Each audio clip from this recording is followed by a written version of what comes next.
In the early months of 2022, we began witnessing the heroic defence of their democracy and national sovereignty by the brave people of Ukraine.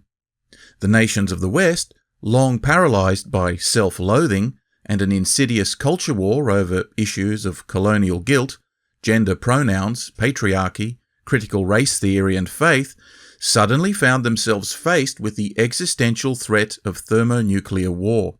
These recent developments have caused many to pause and reflect on the fundamental principles that truly underpin our civilization, and whether we have the will and tenacity to defend them as vigorously as the people of Ukraine. Foundational values we now take for granted, such as representative government, national sovereignty, personal liberty, free speech and the rule of law, are increasingly buried under a pernicious media circus that peddles anxiety, shame and guilt as cornerstones of our civilization, rather than pride in our, at times painful, journey of post-Enlightenment achievements. So much so, it seems, that other nations, and even immigrants, are more prepared to fight for those values than we are. But it wasn't always that way. Struggles, such as that unfolding in Eastern Europe, are not new to our civilization, and it would do us well to remind ourselves why other people all around the world desperately want to be a part of it. It's also worth exploring what motivated ordinary people in our several shared cultures 2.5 centuries ago to finally take a stand and fight against tyranny, who the heroes were that inspired them to do so, and thus hopefully correct the skewed vision we have of ourselves so that our young people continue to believe our way of life is still worth protecting. To that end, the Western world owes much of what we are today to a little-known hero, an ordinary tradesman, self-educated, who wrote booklets and essays directed at other ordinary people, everyday battlers, not university snobs. His writings inspired working-class Americans to throw off British tyranny. Likewise, French peasants to throw off their own monarchy, and even the entire continent of South America to yearn for independence from her indifferent and exploitative mother Spain. Viva la patria! Viva! Viva la patria! Viva! But more than this, the hero we'll examine today tirelessly lobbied to ban slavery, to give equality to women, land rights to Indigenous people, to limit corporate greed, guarantee fair working conditions, education and a head start for young people, and even pensions for the elderly, at a time when the 1% really did rule the rest of us with an iron fist, and when you could easily lose your head over a casual comment in the pub. Join us as we dive into the life and times of Thomas Paine, the plain-talking, big-thinking common man who had the incredible gift of being able to present the ideas of the greatest philosophers of the age into everyday language that ordinary people could easily relate to, be inspired to fight for, and in doing so, change the course of world history. But before we begin, please take a moment to like and subscribe for updates, and if you enjoy our content, please click on the PayPal link in the description section to leave a small donation or sign up as a Patreon supporter and help to keep this unfunded educational channel going. Don't forget to share and leave a comment, and as always, thanks for watching.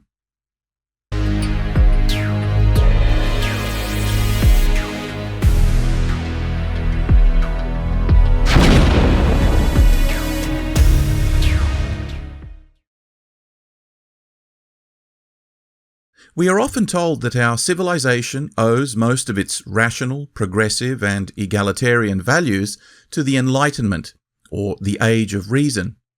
A number of philosophers and political thinkers are frequently listed as the architects of that era, and credit is lavishly heaped upon them for initiating the shift from faith to reason, from superstition to science, and from absolutism to constitutional government, and by virtue of this, transforming common folk from passive subjects into citizens of a brave new world.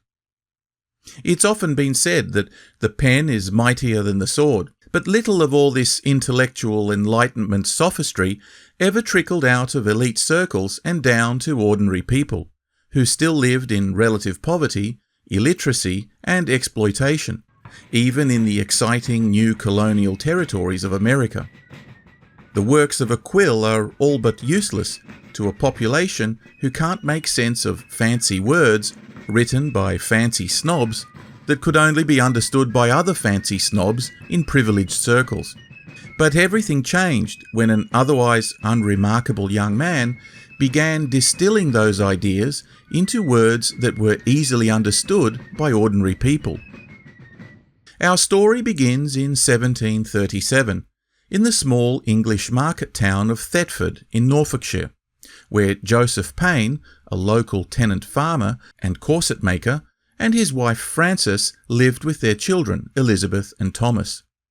Elizabeth died while still in her infancy, and Thomas remained their only child. Now, Joseph Paine was a devout Quaker who valued education, and he sent his only son Thomas to the local public school, where he received a basic education in literacy and numeracy that might prepare him for a trade apprenticeship in his mid-teens.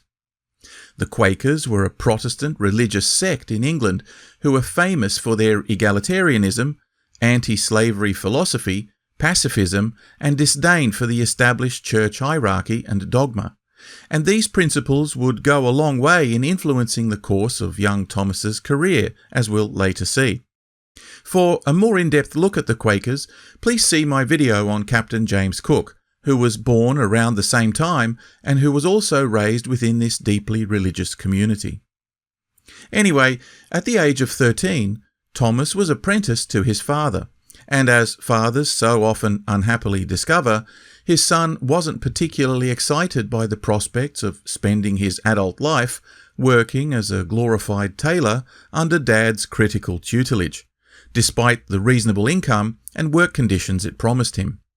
Indeed, he also seemed to be reluctant to adopt his father's pacifist religion, being, it seems, more than a little prone to his mother's patriotic Anglicanism, because Thomas later relates a story about how he once tried to run away and join the crew of a merchantman, engaging in privateering upon French shipping in the English Channel. He relates that he was about 16 years old, and had signed up to serve on a ship called the Terrible, under a captain called William Death. His father somehow got wind of it and dragged him home kicking and screaming. It seems just as well, because we know that somewhat later, the aptly named ship and her captain were set upon in the English Channel by a French warship, and it was so badly mauled in the fighting that all of the officers bar one were killed, including Captain Death, along with 150 other sailors, with the ship barely limping back to port, with only 17 survivors, to the horror of the local population. In any case, at the end of his apprenticeship at the age of 19, Thomas decided not to work for the family business and instead made his way to London, working for John Morris, a famous corset maker in the city, when he was swept up in the textile trade protests for better pay and working conditions. We don't know all the intricate details, but it seems that Thomas soon found himself unemployed, and once again casting his gaze out to sea, signing up to join the crew of another ship, the King of Prussia, under Captain Menzies. You see, the 7 Years' War had just erupted between Britain and France, and merchant captains were given letters of marque to engage all enemy ships, plunder and capture them, where the spoils would be sold back home and profits split between the Crown, ship owners and crews.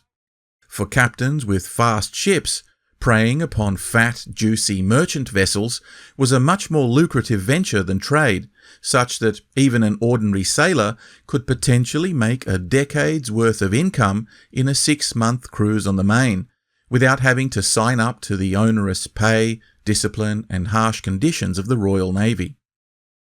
In fact, these privateers often attracted excellent sailors and veterans precisely because of the chance for spoils of war, decent food, agreeable conditions, and flexible enlistment commitments. The Navy also benefited because it took no responsibility for wages, food, or idle time, while still reaping a significant portion of the booty when enemy goods were confiscated and sold at auction. It was, in every sense, legalised piracy upon civilian shipping, and was practised shamelessly by all countries. So it was that, within a couple of weeks of setting out, the King of Prussia bagged a number of French prizes. Le Bien Acquis, bound for Mississippi with food, gunpowder, cannons and ammunition, and soon after her, Le Montreal, bound for Bordeaux from Martinique, chock full of sugar, tobacco and other New World goodies. Another fat prize, La Flore, en route from the West Indies, was also soon captured, and over the ensuing weeks they retook an Irish ship called the Handy that had recently been seized by the French, now to be followed up by the capture of another 4 vessels soon after, laden with wine and provisions such as rum, beer, salt beef, pork, cheese and other French delicacies that made for quite a few fringe benefits in the menu that was served to the crew.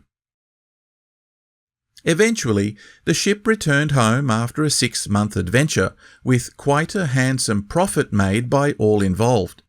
It's quite a testament to Paine that, in his later memoirs, he never boasts about his own supposed bravery, bloodlust or other accomplishments, and reflects soberly and regretfully on the whole business of privateering as being essentially immoral.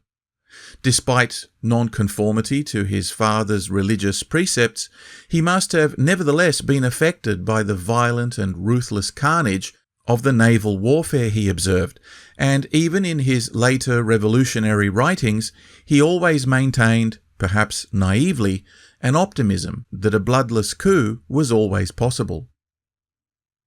Having finished his tour, Paine tells us that, in the enterprise, he had managed to carve out a considerable fortune for himself. No mean feat for a teenage landlubber of 0 experience in such a short time. It seems he now left his privateering days behind him and spent the next 2 years cashed up enough to wander the bookshops, coffee salons and reading rooms of London, immersing himself in the latest literature and discussions on science, politics and philosophy from all over Europe. He even attended lectures at the Royal Society, where he would go on to submit a research paper of his own to Sir Joseph Banks, its president, on the arch structure of iron bridges, a subject that continued to interest him his whole life, and result in a number of them being built throughout Europe. It was a time of the emerging European middle class, where self-made and self-educated men formed clubs and societies in which they conducted business, but also discussed the political and social climate that had an inevitable bearing upon their investments and future plans. Their expanding networks of international trade partnerships often bypassed the controls and limitations that traditionally blocked their direct participation in the economic life of their country, such that the aristocracy found it increasingly difficult to keep a monopoly on power. Indeed, many aristocrats were themselves heavily in debt and resented the burgeoning mercantile class that was becoming increasingly uppity and questioning of their loyalty to what was often perceived as an inept, indolent and parasitic kleptocracy. Recent advancements in science also began eroding old notions of how the world works, and through these several means, the established order came under increasing scrutiny by a progressively literate and rational population. This crucible of dissenting ideas would occasionally spill out of the taverns and coffee houses into the factories and mines as workers began to organise and agitate for better living conditions. Thomas Paine was front and centre during this turbulent time, but when his money eventually ran out, he had no choice but to go back to the trade he knew and established a small corset-making business in the town of Sandwich in Kent in 1759. The sudden pressures of necessity not only forced his hand economically, but also, it seems, emotionally, as he soon after settled into married life at the age of 22, with Mary Lambert, an orphan servant of a local wooldraper's wife. Apocryphal stories tell us that at this time, Thomas became something of a part-time independent preacher, but his business was not going well, and it seems no amount of side hustle could keep them afloat.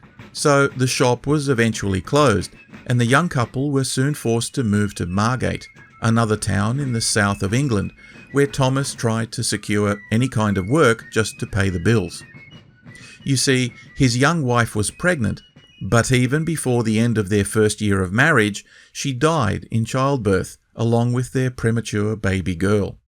Devastated, Thomas wrote to his father, who pulled a few strings among his Quaker brethren to get him appointed as a supernumerary officer in the customs department back in his hometown of Thetford. His job was to inspect cargo, prevent smuggling and corruption, and to collect excise taxes on tobacco and other goods. He continued at this job in a number of posts around the country, but it seems the work didn't agree with him because he frequently asked for transfers and, it appears, agitated for better working conditions for his colleagues. He was fired on what are believed to be trumped-up charges of negligence, but he appealed and was eventually reinstated. In the meantime, he worked at other odd jobs as a servant and even applied to become a church minister. Nevertheless, he still seems to have been quite unhappy, so at one time he even took on a job as a schoolteacher in London for a while.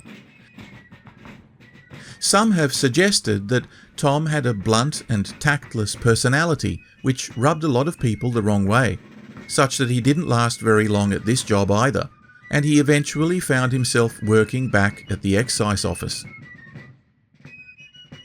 By 1768, he was posted to the town of Lewes, where he rented a room above a local tobacco and grocery shop. Now, Lewes was a town with a long history of Cromwellian anti-monarchy sentiment, with a vigorous and politically vocal character. This atmosphere seemed to suit Tom, and it wasn't long before he joined a number of local committees, including the local government executive as well as the Anglican parish vestry, which collected tithes and taxes to distribute among the poor. He also appears to have got on well with his landlord, Samuel Olive, who introduced Thomas to a debating club called the Society of 12, who often met to discuss issues of importance to the town, as well as to hone their skills in rhetoric. We have a number of sources from the time wherein other members had remarked on the passionate and well-articulated arguments Tom presented, and he appears to have been held in high esteem within the group. It was 1771, and 12 years had now passed since Tom's wife and daughter died. The regularity and comfort of the life he was finally settling into was now punctuated by the sudden passing of his friend, sponsor, and landlord, Samuel. Whether it was through some sense of loyalty to his old friend, or perhaps even a touch of opportunism on his own part, Tom soon proposed to Samuel's only daughter Elizabeth, and with their marriage took over the running of the family business. We don't have a lot of details about their relationship, but whatever love and passion there might have been seems to have evaporated quite quickly as they filed for divorce in 1774, citing certain unhappy quarrels and dissensions. Tom, meanwhile, had become a vocal advocate for his fellow excise officers' pay and working conditions, and he lobbied Parliament directly for an improvement in their situation, having printed thousands of pamphlets and distributed them among politicians all across London. You see, there were consistent allegations of bribery and fraud on the waterfront, and Tom argued strongly that it was incredibly difficult to root out endemic corruption if officers were barely able to survive on the measly wages they were being paid. This seems to have aggravated some people in high places, and, as before, he was sacked, this time for being absent from his post while supposedly distributing leaflets, although this activity took place in the winter months when the ports were frozen up and closed till the spring. Mounting expenses in the legal battle that followed meant that he had to sell a number of household possessions to avoid being sent to debtor's prison, It's clear that his growing political activism was taking a toll on both his personal life and finances, because both his marriage and the shop failed in quick succession. In the divorce settlement, Elizabeth got to keep her father's inheritance and the entirety of their remaining assets, and all Tom was left with was a cash sum of £45. This relatively insignificant wad of cash was enough to buy him a ticket to America, and the world would never be the same again. But we're getting ahead of ourselves. After Tom's failed marriage, failed business, and now sacking from his day job, he made his way to London once again, where he was to run into an old acquaintance from his days at the Royal Society lectures by the name of George Lewis Scott. Now, Scott, unlike Paine, was a gentleman of good breeding. His father was Lord Advocate of Scotland and a close confidant of King George I. Scott was quite the polymath, being an excellent musician, mathematician and writer, being appointed as a Fellow of the Royal Society in 1737. He was also at one time appointed tutor for the Prince of Wales, the future George III. He was widely regarded as an affable, honourable and kindly individual, but his closeness to the court made him some powerful enemies, who eventually spread rumours of his being a Jacobite sympathiser, such that he was eventually marginalised from court and his wife's family openly plotted against him.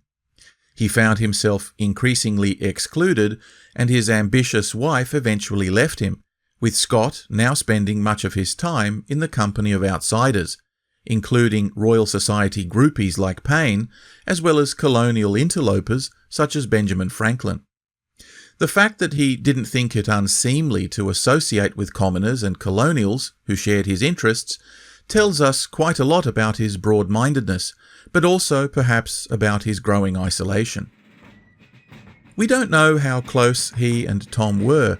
It seems on the face of it an unlikely friendship, but their common interest in science, recent concurrent marriage breakdowns, and Scott's position as Commissioner of Excise meant that Tom may have sought him out to try and get his old job back.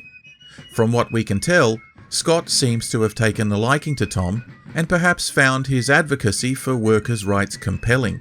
In any case, poor old Scott was no longer himself in a position to do anyone any favours, but he came up with the idea that maybe Tom could make a fresh start in America, where it didn't matter whether you were a gentleman or a commoner, and moreover, that an enterprising and hard-working man could make a happy life for himself in a colony where your name or family pedigree would be no barrier to success. It may be that he was considering such a sea change for himself too. So it was that he introduced Tom to Benjamin Franklin, who similarly took a liking to him, and the story goes that Ben convinced him to sail to Philadelphia, writing a letter of recommendation which would go some way to ensuring an influential network of contacts once he got over there. But there seems to be more to this story than just a fortuitously casual meeting with talent scout Ben Franklin. You see, at the time, on the outskirts of London, there was a firebrand Welsh preacher by the name of Richard Price. He was the minister of Newington Green Unitarian Church, built by dissenting English Protestants in 1708. Now, just to give us a little background here, after Oliver Cromwell's Commonwealth fell apart and Charles II was restored to the English throne in 1660, a number of proclamations were aimed at fortifying royal control. Among these was a ban on non-Anglicans holding public office or positions of civil authority, such as university tenures. This was aimed primarily at Catholics, but it also targeted nonconformist Protestant denominations, of which there were many. There were also limitations on congregation sizes, prohibition on movement and even building, such that many left for the New World, following in the footsteps of the Pilgrim Fathers of 1620.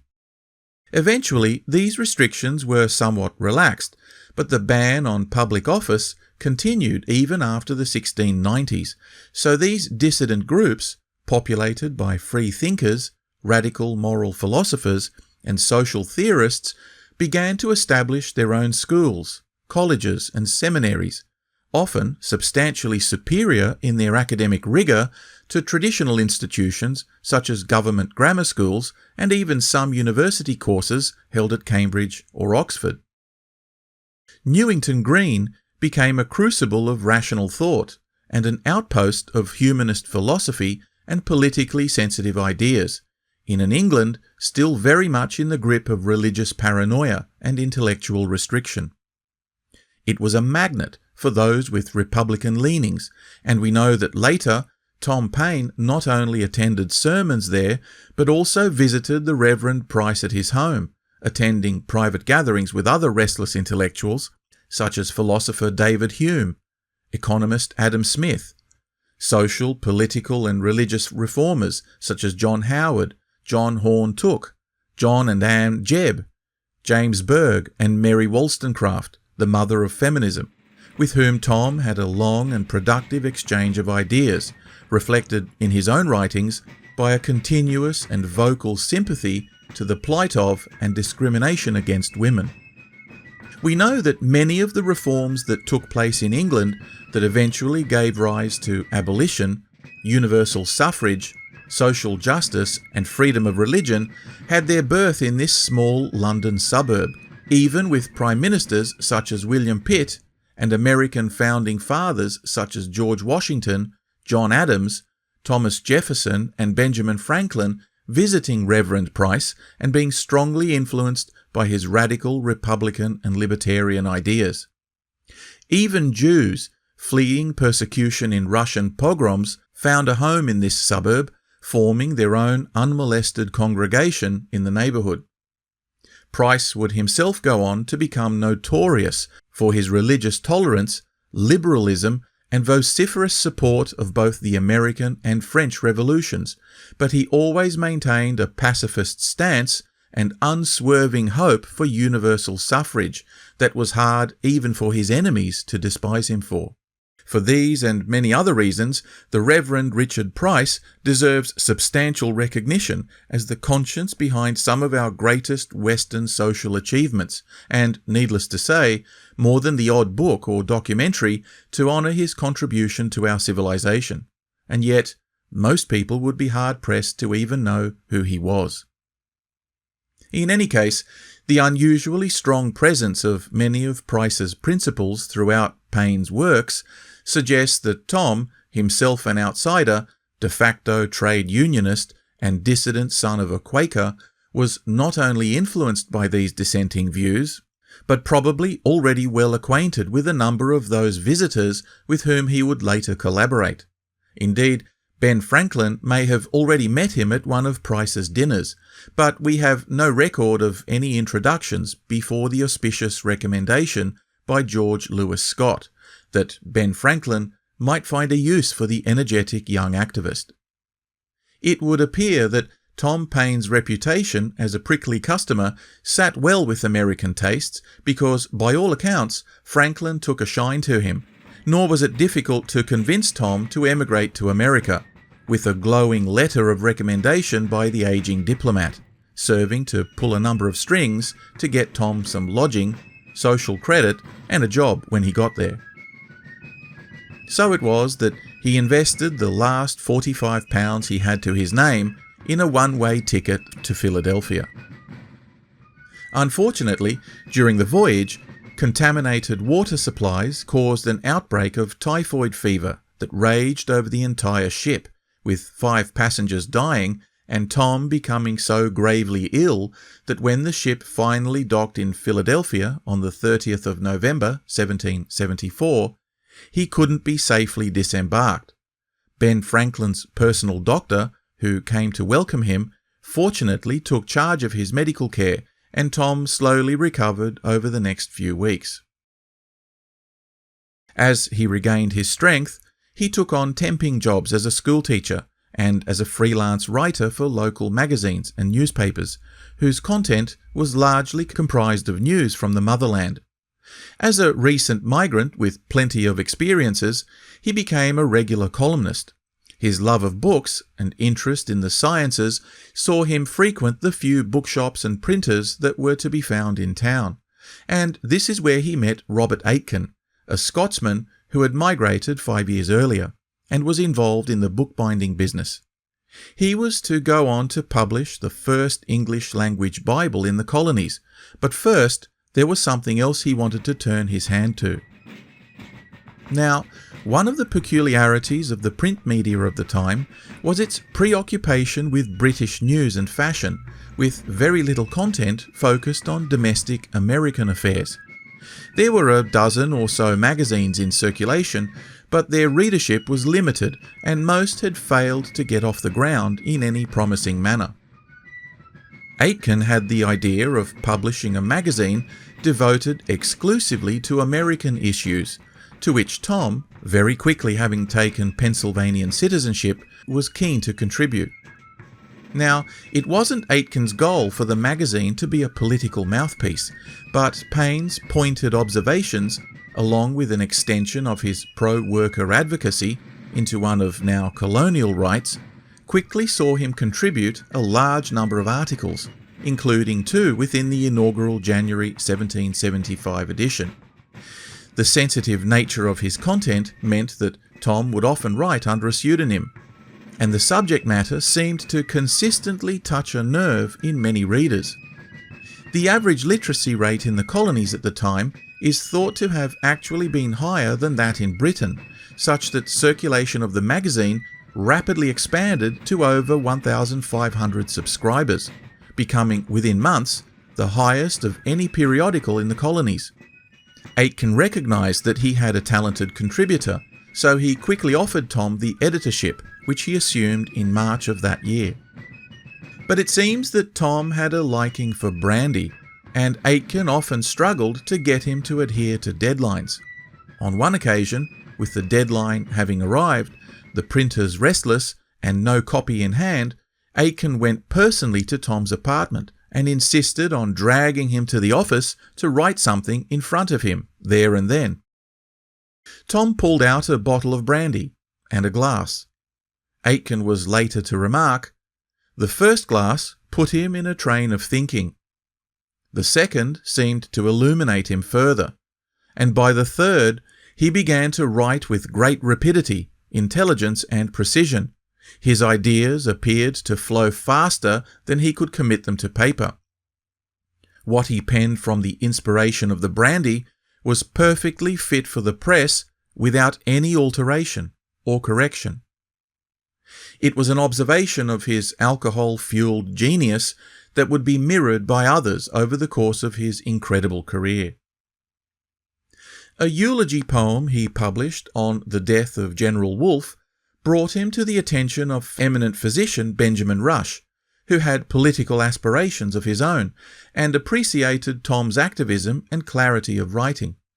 The two would go on to become good friends, and Rush would facilitate Tom's introduction into political circles. However, at the time, despite the Boston Tea Party and the subsequent raising of militias throughout the colonies, much of American society was split on the question of independence. Even those we usually regard as both founding fathers and revolutionary heroes, such as George Washington, Benjamin Franklin, John Adams, and even Thomas Jefferson, were ambiguous for some time about their support for independence. You see, the majority of these men were what we might call landed gentry or entrepreneurs, who ran very lucrative export and import businesses. A substantial number, such as Washington, were also involved in a series of massive land speculation rackets, illegally appropriating and developing territory from Native Americans, who had previously made land rights treaties with the Crown. These self-interested businessmen had complete disregard for the rights of Indigenous people, and most were additionally heavily invested in the slave trade. Washington himself owned over 500 slaves, and in his will had only made provision for the freedom of one of them after his death. Never one to shy away from controversy, Paine had written a pamphlet in 1774, which was published in the Philadelphia Journal, titled African Slavery in America. One of the first and certainly most widely circulated criticisms of slavery as unchristian, immoral, and an outrage against humanity and justice. In it, he advocated immediate emancipation for all able-bodied slaves and distribution of land to them, or alternatively, settlement and fair wages on estates they already occupied, if they so desired, along with care and dotage upon the already old and infirm.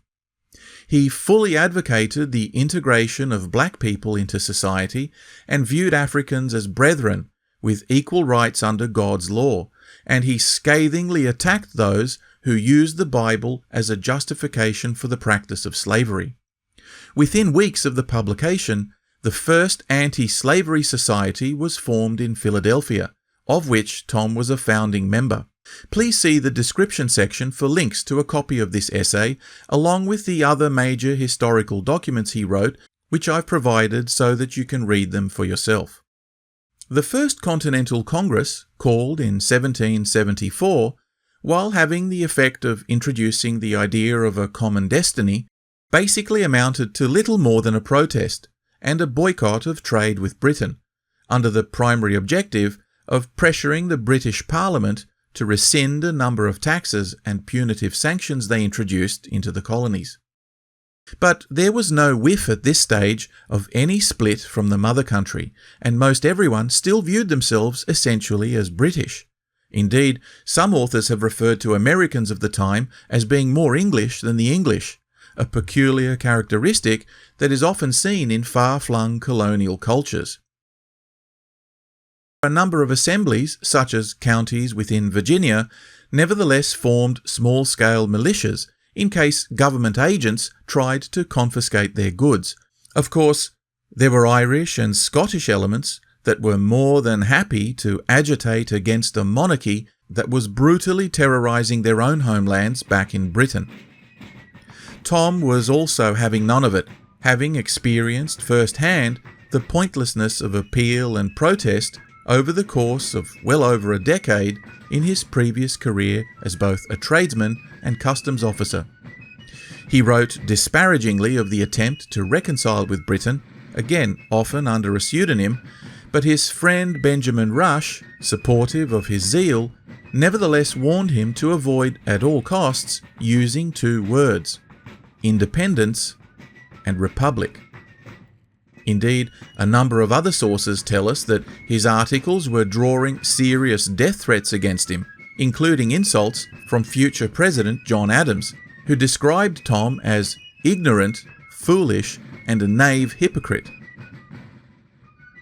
The New York Assembly, alarmed at Payne's agitation, took the considerable step of warning him through a resolution that the grandeur and strength of the British Empire depended essentially on a restoration of harmony of affection between the mother country and her colonies. Other assemblies, such as New Jersey and Philadelphia, also formalized resolutions calling for reconciliation. Undeterred, and by mid-1775, vindicated by his prediction of a doubling down by the British, culminating in the battles of Lexington and Concord, Tom decided to crystallize his arguments for independence into a document that would clearly outline the case against reconciliation. And so, on the 10th of January 1776, in Philadelphia, he published Common Sense. Refusing any profit for himself, he gave express instruction for the booklet to be sold for only a couple of shillings, so that anyone could afford to buy it, with all proceeds going into a fund for supplies to the newly raised Continental Army, which was to be commanded by George Washington. The booklet sold 150,000 copies within its first month, and would go on to sell 500,000 more by the end of that year, the biggest selling book per capita in American history, besides the Bible. In it, Tom outlined the structure of the English Constitution as being essentially a support of two tyrannies, one of the monarch and the other of the aristocracy that supported it. Even the idea of a constitutional monarchy, shutting out the chance of an absolute one, nevertheless possessed powers and privileges way in excess of any justification. He went on to deride the absurdity of hereditary succession. For all men being originally equals, no one by birth could have a right to set up his own family in perpetual preference to all others forever, and though himself might deserve some decent degree of honours of his contemporaries, yet his descendants might be far too unworthy to inherit them. Truer words were never said. He then went on to dissect the relationship of Britain and America, concluding that it was now completely one way. The supposed protection she afforded against Spain or France was based on her own enmity with them, rather than any insecurity felt by Americans. He says, "She did not protect us from our enemies on our account, but from her enemies on her account. France and Spain never were, nor perhaps ever will be, our enemies as Americans, but as our being subjects of Great Britain." The document is peppered with pop logic and catchphrases meant to encompass simple truths and incontrovertible observations, such as society in every state is a blessing, but government, even in its best state, is but a necessary evil. There is something absurd in supposing a continent to be perpetually governed by an island. The palaces of kings are built on the ruins of the bowers of paradise. Common sense will tell us that the power which hath endeavoured to subdue us is of all others the most improper to defend us. The cause of America is in a great measure the cause of all mankind. In America the law is king, for as in absolute governments the king is law, so in free countries the law ought to be king. Of more worth is one honest man to society, and in the sight of God, than all the crowned ruffians that have ever lived. Not everyone was impressed by the force of its language and the implications of its message. As already mentioned, John Adams was a vocal critic of Paine and thought his ideas too simplistic and incendiary, referring to his book as a crapulous mass. But as the war intensified, even Adams was forced to admit the massive effect on public opinion it was having, as he wrote in a letter to Thomas Jefferson. History is to ascribe the American Revolution to Thomas Paine. The same thought occurred to George Washington, who, burdened with the unenviable task of raising a ragtag army out of previously loyalist farmers and tradesmen, wrote to General Charles Lee, saying, "The sound doctrine and unanswerable reasoning contained in the pamphlet Common Sense will not leave members of Congress at a loss to decide upon the propriety of separation. It is working a wonderful change in the minds of many men." By May of 1776, Congress had already been in session for an entire year. Various petitions were sent to London to diffuse the situation, but these were all rejected out of hand, and so delegates got busy appointing diplomats, raising funds, brainstorming policies, and functioning as a de facto national government. Despite his not being an elected representative to Congress, a number of historians have concluded that the wording, tone, and acclaim of his booklet suggest Tom's participation behind the scenes in the drafting of the Declaration of Independence that was approved on the 4th of July, 1776. Apparently, one of the draft copies has his initials as a reviewer written on the back. Tom Paine's book pulled no punches. Its lively style, simple, direct message, and optimistic tone focused on a utopian vision of the future that arguably saw many recruits join up, inspired by its message. One of the interesting aspects of Paine's Common Sense was its continuous and repeated reference to the Bible, underpinning his message of God as king and the divine law as superseding man-made ones. This would be in diametric contrast to his later book, The Rights of Man, but we'll come back to that later. Now, by November of 1776, the euphoria slowly turned to despair, as the British mounted a number of brilliant offensives that saw Washington outmanoeuvred or defeated in one battle after another. His battered army found itself in a continual fighting retreat as they abandoned New York, Rhode Island and Long Island. Morale all but collapsed. Washington had made several tactical blunders. Soldiers fled the field and the army dwindled to fewer than 5,000 men. On top of that, enlistment expiries were pending at the end of the year, which was expected to reduce numbers even more drastically. Lacking rations, fuel and decent winter quarters, the army had retreated inland and was anticipating complete annihilation at their next engagement. During this time, Tom put down his quill and picked up a musket, volunteering to serve as aide-de-camp to General Nathaniel Greene, and he witnessed firsthand the dwindling spirits of his compatriots as they retreated in the face of superior, professional British and Hessian infantry.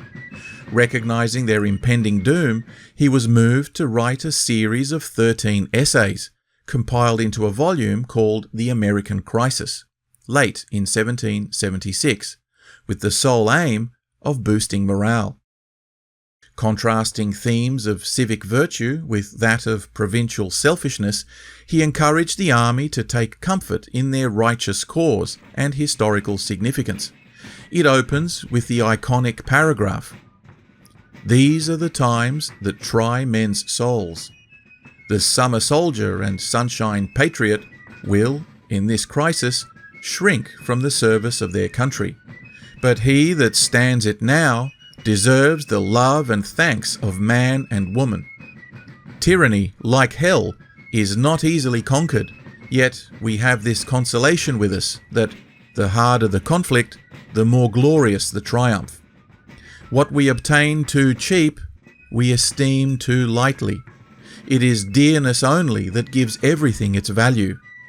Heaven knows how to put a proper price upon its goods, and it would be strange indeed if so celestial an article as freedom should not be highly rated." General George Washington was so moved by these words that he had the essays read aloud to every regiment of men in the army while they huddled in their rags, freezing in the relentless winter. The British, meanwhile, had settled into New York for the season, and all throughout the state, Loyalist activity, confident of imminent victory, now surged, causing a very real fifth column that threatened to derail the entire campaign for the Patriots. A number of historians have credited this booklet as instrumental in stemming desertions, as well as boosting re-enlistments in an army that hadn't been paid in months and was literally on the point of starvation and freezing to death.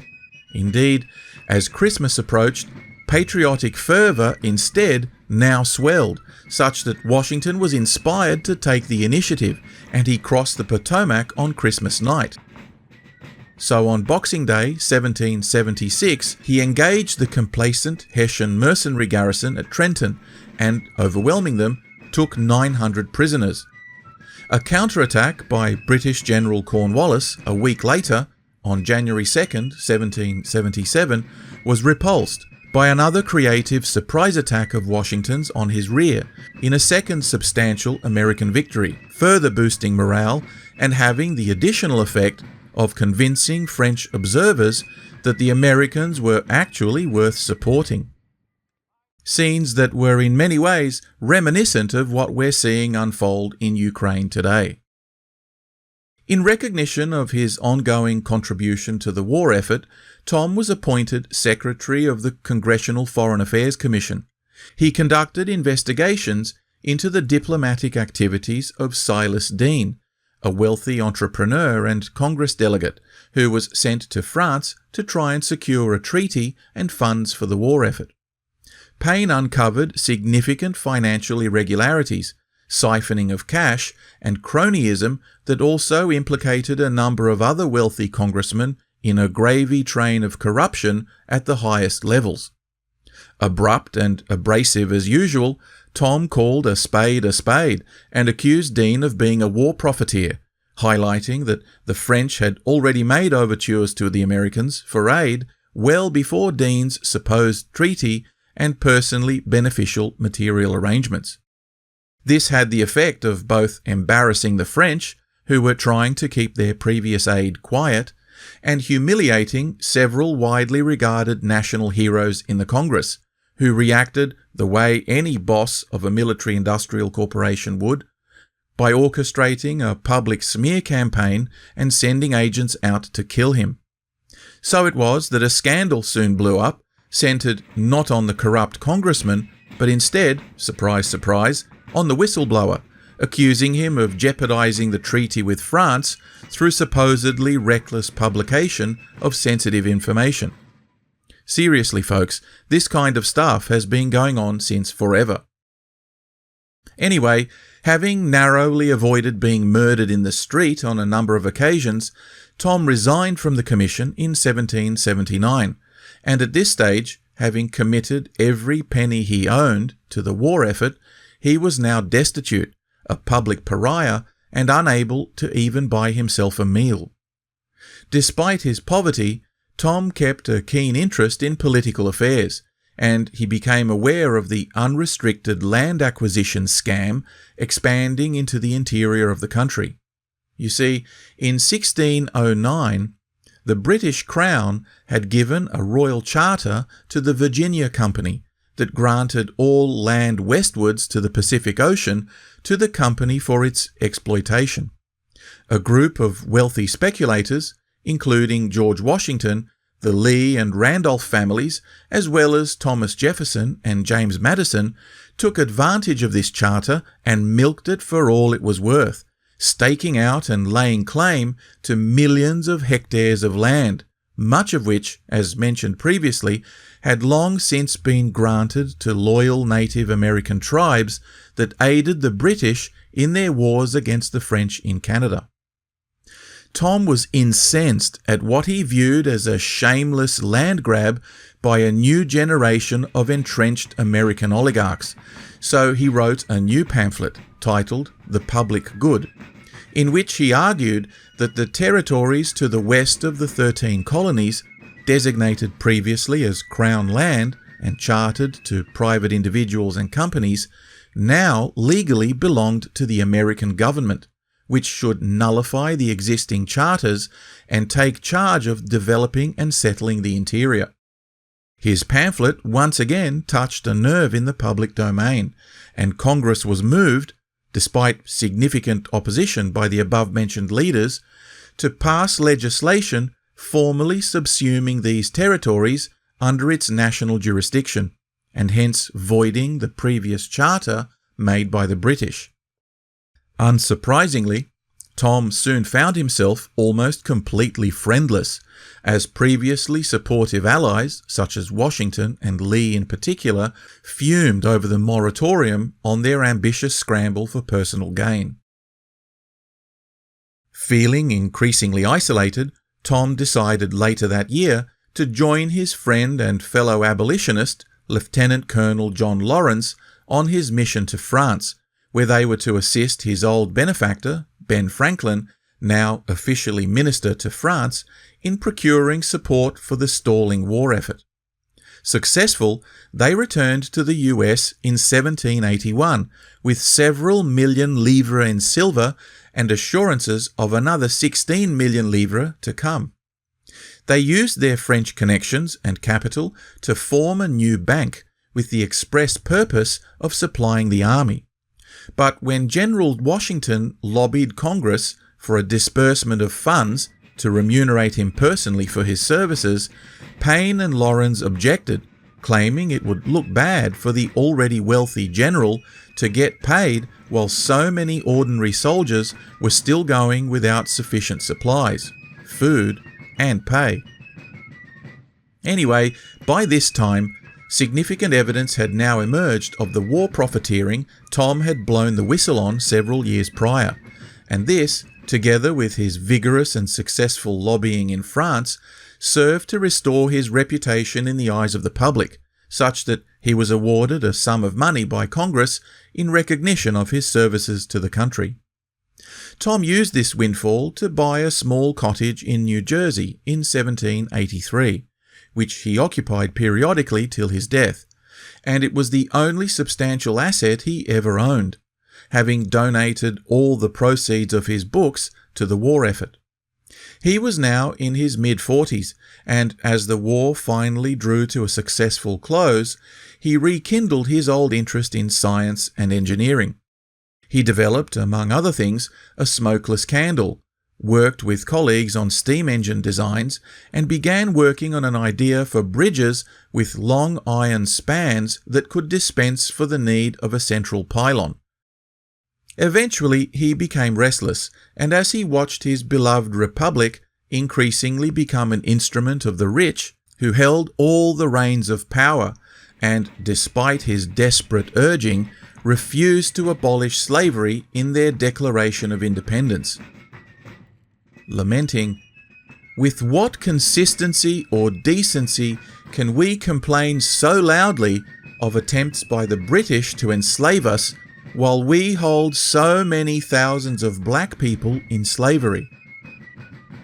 Tom despaired that slavery was the original sin that stained the soul of a nation he truly believed could be the shining light on the hill among all nations. In his long conversations with Ben Franklin, who had returned home in 1785, Tom became acutely aware of the plight of the French working class, or the Third Estate as they were known, and they talked at length on the subject of liberty. In a memorable exchange, Ben Franklin said to him, "Tom, where liberty is, there is my country." Tom reportedly replied, "Sir, where liberty is not, there is mine." Whereupon, Tom decided to travel to France to investigate what was shaping up to be another revolution in the making. Arriving in Paris to a warm welcome, since his books had long been smuggled into the country, he spent some considerable time with Jefferson, the current ambassador, who explained that a large part of the strain on the population was due to the near bankruptcy caused by France's exhaustive wars with Britain. The burden of taxation that now fell upon the working class was, ironically, largely the result of France's substantial economic support of America during their revolution. A sense of guilt now motivated him to travel to London, where he published another pamphlet, this time aiming to diffuse tension between the two countries, by inducing public opposition to war and thus prevent the economic catastrophe that would result. While he was in England, he frequently stayed as a guest of Edmund Burke, a Conservative MP of Irish heritage who was well known as a promoter of the rights and welfare of Indians during the East India Company's shameless expansion into and exploitation of Hindustan. Indeed, Tom had considered him a friend, and they got on rather well, sharing a love of science and engineering. But when revolution broke out in France, much of the British ruling class now became sympathetic to the French monarchy they had previously despised, fearing the spread of revolutionary fervour across the Channel into England. Burke published a scathing attack on the evils of revolution and predicted, correctly, that the new French Republic would end in tears, bloodshed, anarchy, and ultimately a tyranny that was worse than anything they had before. He argued that the aristocratic institutions of Britain were an essential part of its stability and future prosperity, even for commoners.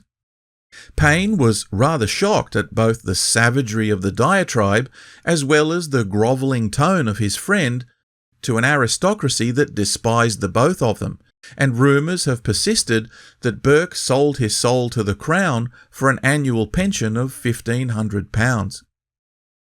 Tom didn't immediately respond, but instead he began work on a book that would counter those arguments, which would go on to become a seminal work on human rights that would change the face of the modern world.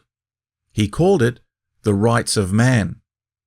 In it, he highlighted the absurdity of hereditary government, which is based on delusions of superiority rather than competence, with the ruling elite that perpetuated their own privileges rather than check the power of the monarch. He described the English government as a criminal acting as its own judge, in a monarchy that viewed its people as property rather than citizens. Again, drawing on biblical references, he insisted on there being natural divine laws from which all civil laws should be derived, and that no form of government was legitimate that deprived people of the rights that derived from those natural laws.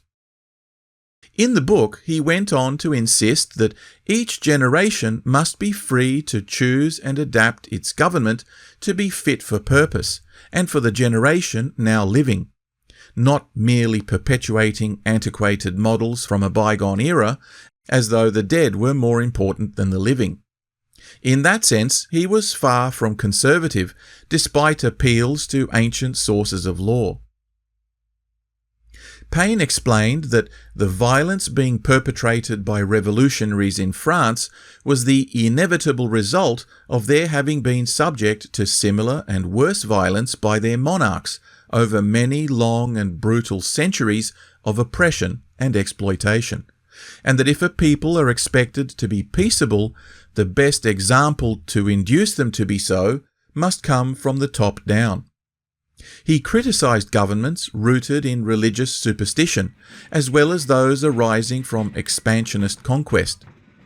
The only legitimate form of government, he argued, was one formed from among the people, who frame a contract with their government in the form of a constitution, which clearly outlines everybody's rights, responsibilities, and limitations, and against which all legislation must be weighed.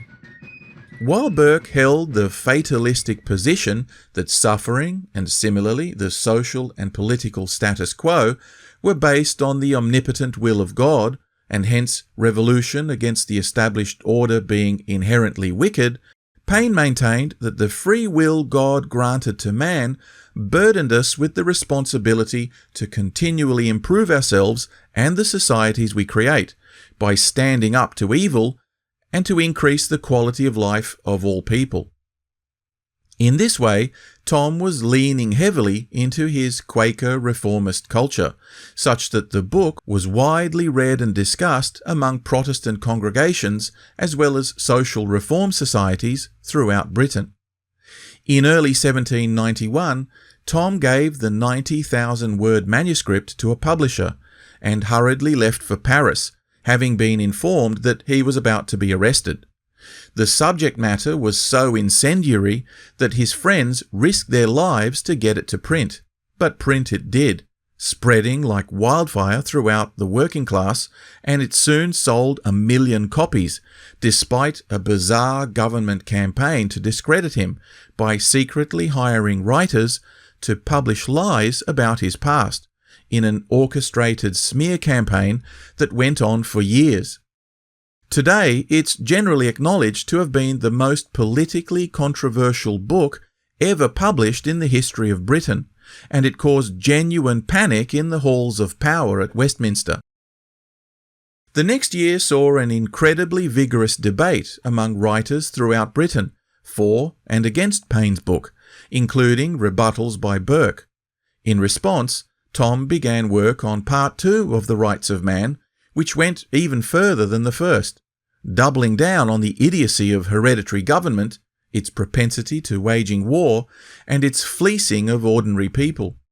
He returned to London and spoke at a number of reformist and even pro-republican societies, such as the Sons of Liberty, where he outlined his vision of an ideal democratic society, how trade promotes peace, and how taxes might be better used to foster childhood education, raise people out of poverty, and provide for the care of the sick and elderly. The constant contrast of his vision with the failings and absurdities of monarchy in Part 2 of The Rights of Man led to calls by Burke and others to charge Tom with seditious libel, an expedient criminal charge legislated by the government to silence and execute its critics. He answered the charges with indignation and highlighted their arrogance by writing, If, to expose the fraud and imposition of monarchy, to promote universal peace, civilization and commerce, and to break the chains of political superstition and raise degraded man to his proper rank, if these things be libellous, let the name of libeller be engraved upon my tomb. He was nevertheless induced by his friend, the poet William Blake, to flee across the Channel before he could be arrested by agents who were now shadowing his every move. Hailed as a hero in France, he was received in Calais harbour by an artillery salute and escorted to the town hall by mobs of cheering French citizens. His trial back in London nevertheless went ahead without him, and he was duly found guilty without due process in absentia and sentenced to death. Paine had the book published at an absolute rock-bottom price so that it would get into as many hands as possible, and indeed it did, being translated into a number of languages and again spreading like wildfire across the entire continent. At one point, a young army officer sought him out late one night in his apartment in Paris to tell him that he slept with a copy of the book under his pillow every night, and that, in his opinion, a statue of gold should be erected to Thomas Paine in every city throughout the entire universe. This young officer was the talented and fiery Corsican Napoleon Bonaparte. Meanwhile, back in England, the government openly paid mobs to roam the streets holding rallies against Tom Paine and burning his effigy, while in France he was granted honorary citizenship and even elected to their parliamentary assembly, despite not speaking a word of French. He was appointed to a committee responsible for drafting a new French constitution, and while he was clearly in favour of a republic, he took the floor to argue against the execution of Louis XIV. You see, he still felt that Louis's support for American independence warranted at least his exile to America. But, perhaps now showing the depths of his Quaker roots, he also argued against capital punishment out of principle, and in particular when it might be seen as a revenge killing, which he believed negated any sense of reason or justice. Ironically, his chief opponent in the Assembly was a previously staunch anti-death sentence campaigner himself, Maximilien Robespierre, who had now flipped, some say psychologically as well as ethically, and instituted the Reign of Terror, executing anyone who opposed his increasingly radical views on the future of the nation. By the end of 1793, Tom was banned from the Assembly, and he sat in his apartment expecting to be arrested any day by a militantly atheist revolutionary government that he believed had abandoned all sense of reason, morality, and justice. Seeing this soulless atheist regime as blowback against the superstitious theocracy of the Church, and wanting to clarify his own moderate religious views, he once again picked up his quill and wrote a new treatise, apparently in less than a day, that encompassed his views on religion and morality, championing the deist views on theology popular among progressive intellectuals of the time, which he called the Age of Reason. In a clear departure from his previous writings, where he appealed to Scripture as a source of divine law, he now criticized biblical stories as superstitious nonsense, and the church hierarchy as just another tyrannical institution. He esteemed the person of Christ, but lamented that his legacy had been usurped and twisted by institutions who used him purely to secure power for themselves, adding that Christ and the early Christians would be shocked to know what had been done in his name. It's clear that the rationalist view of a clockwork universe, governed by laws set in motion by God and left for man to discover and ponder, were the basis of his thinking. It's been suggested that much of Thomas Paine's philosophy was influenced by the works of David Hume, Baruch Spinoza, and Voltaire, whose criticism of Christian theology were already widely known. The dissenting Protestant views of Reverend Price and other thinkers back in England had certainly also left their mark on him, but these moderates had now long died or fled the country in an increasingly paranoid and calcified England that was executing anyone who might be seen as a threat to the established order. So it was that his book had a mixed reception. The few radical reformists that were left promoted it, while the moderates distanced themselves from it and also drifted away from their own activism. Meanwhile, Tom's anticipation of imminent arrest was realised as soldiers came for him just as the ink was drying. They transported him to the notorious Luxembourg prison, which was effectively a holding facility for those condemned to death. A number of prominent Americans living in Paris swung into action and protested his arrest, lobbying for his immediate release. The chair of the assembly refused to recognise Tom's American citizenship, instead maintaining that he was an Englishman and thus an enemy of the French Republic. Tom wrote to President George Washington back home, pleading for him to write to the French government on his behalf, but no letter was ever forthcoming. The current American diplomat minister for France, Gouverneur Morris, strangely also declined to verify Tom's American citizenship or speak on his behalf, which can only be interpreted as a conspiracy of silence aimed at distancing the American government from their once-upon-a-time national hero. This was because the United States had recently begun negotiations that ended in the Jay Treaty, basically a fresh start and cushy love-in between America and her old enemy, the British Crown.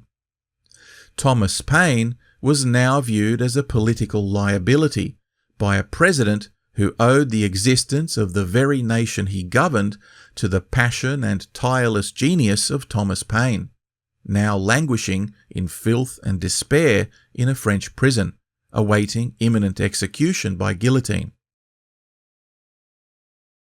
Robespierre took the silence of the American president as a green light to liquidate his irritating prisoner. Indeed, a purge of the jail inmates was soon conducted, with the chief warden marking the cell door with chalk of all those listed for execution. As luck would have it, Tom was receiving a number of American visitors that morning, and the jailer left the door open, such that the chalk mark was made on the inside of the door rather than the outside. When the death squad came to round up the condemned, his door had by now been closed, such that the mark was on the inside, and the squad passed him by unawares. Hundreds lost their lives that day. Fortunately, by this time, Tom had only to hang on another couple of days, because Robespierre was himself overthrown, arrested, and executed before he got word of our hero's fortunate reprieve. Nevertheless, he continued to languish in prison until the new American minister to France, future President James Monroe, was alerted to the situation and soon had him released. By this time, Tom had spent 11 months in the cruelest prison in France, expecting each day to be his last and hoping desperately for aid from Washington. When Monroe saw him, he was moved to tears. So weak and fragile had he become that he didn't think Tom would survive. He had him moved to the American embassy, where he lingered on the edge of death for some months. But Providence had not yet finished with Tom, and as he slowly regained his health, it gave him plenty of time to think about revolution, injustice, and man's inhumanity to man.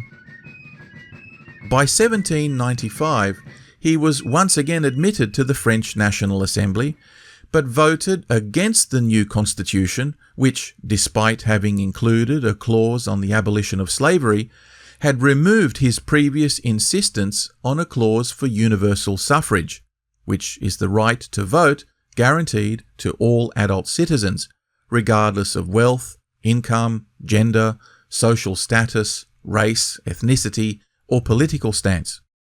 The Constitution only extended the right to vote to men over the age of 25.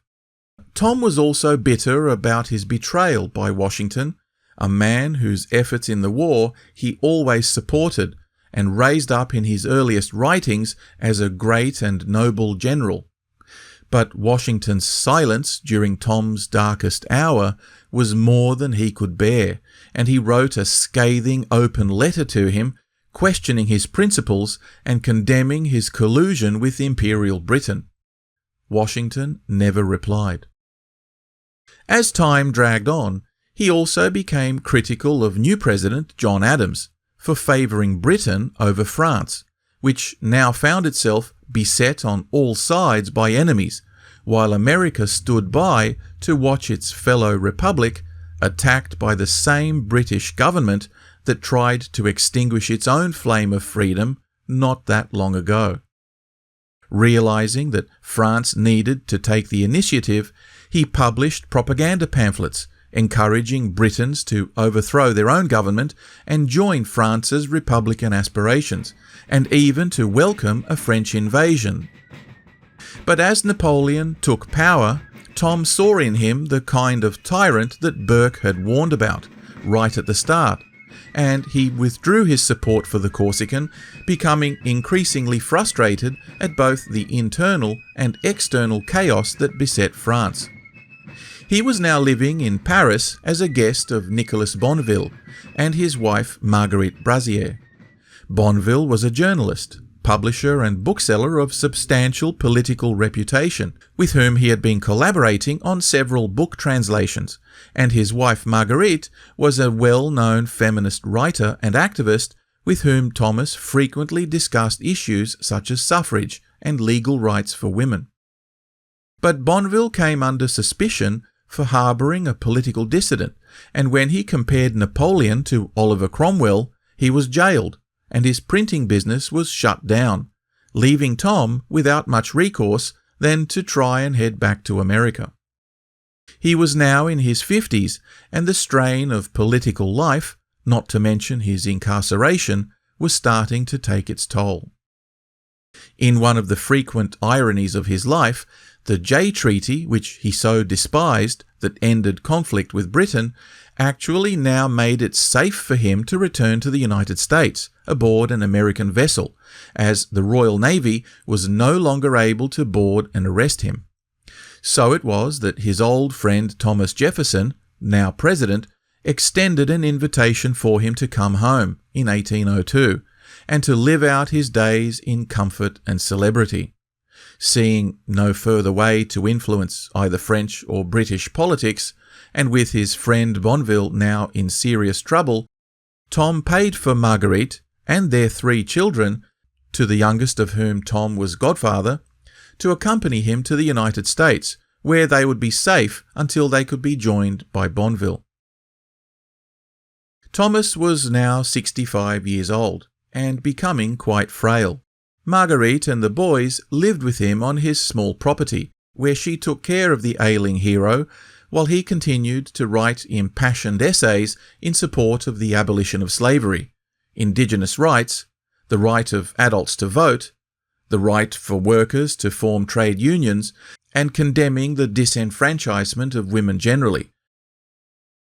His views on land rights, a pension for old people, basic income and tax incentives that aimed to reduce poverty were among the first such philosophies to ever be published in his book Agrarian Justice. Again, see the description section for links to a download.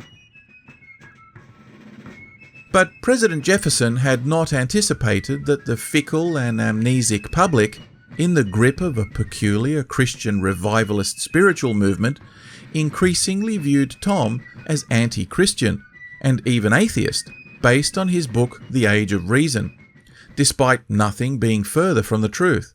Not only that, but they failed to appreciate his criticisms of George Washington, who was by now unimpeachably lionized as America's greatest champion.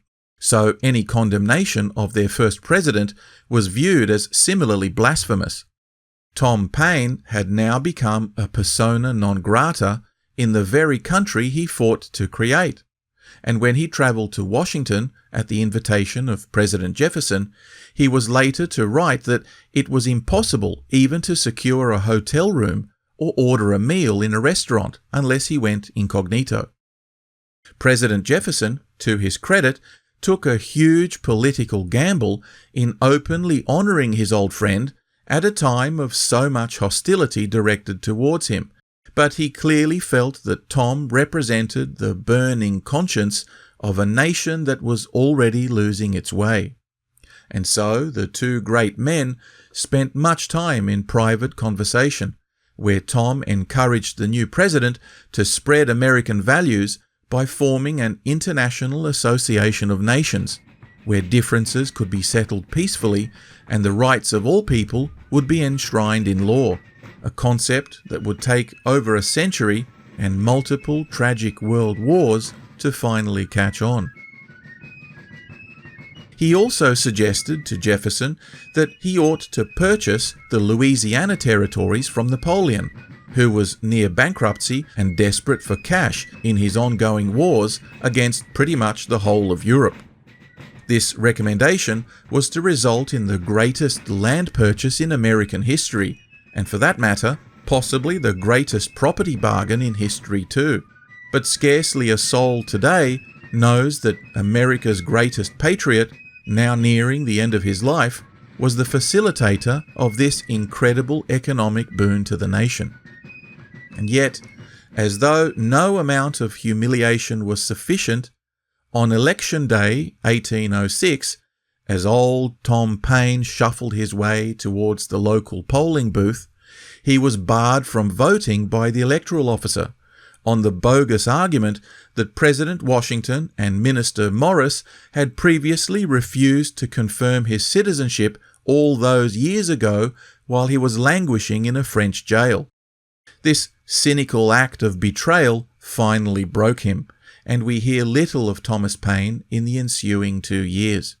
We are told he now spent long days sitting quietly in his chair and staring blankly out into the distance. Meanwhile, across the entire continent of South America, people were agitating for revolution. Napoleon's conquest of Spain saw its colonies abandoned, and it seemed the time was now right for them to follow the example of the United States.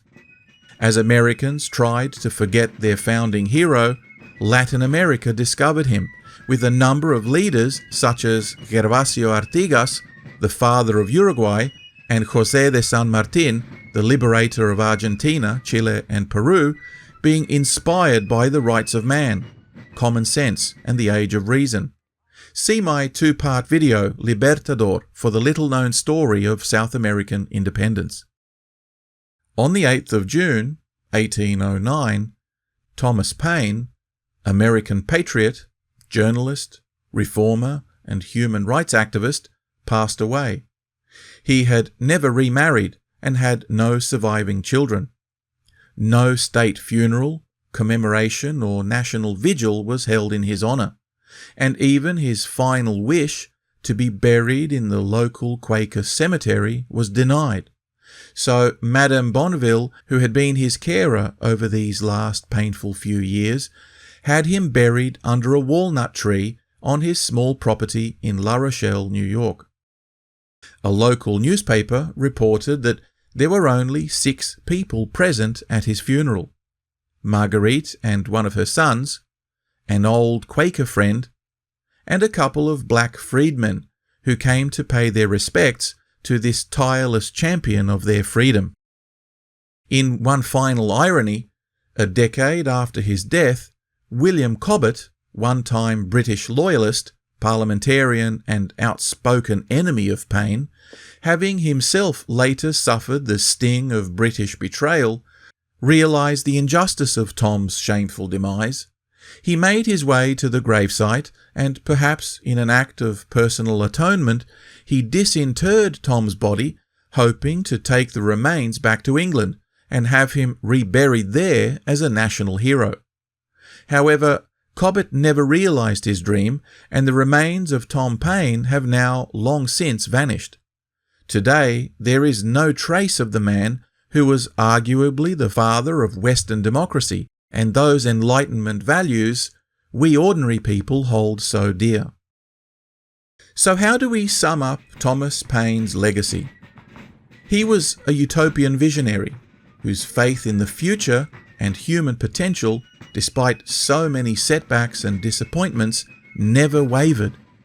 Some might call him naive, even delusional, but he was adamant that it was possible for all people to live in peace and prosperity if democratic institutions were set up in a way that enabled their full participation in political life. He directed most of his writing to ordinary people, believing that we, in our own hands, have the greatest power to effect long-lasting change. To some, he was a voice in the wilderness and a prick to the conscience of those few who would rule over the many. But perhaps Tom said it best himself when he declared his credo to the world. Independence is my happiness, my country is the world, and my religion is to do good. Now that's a credo well worth adopting and fighting for.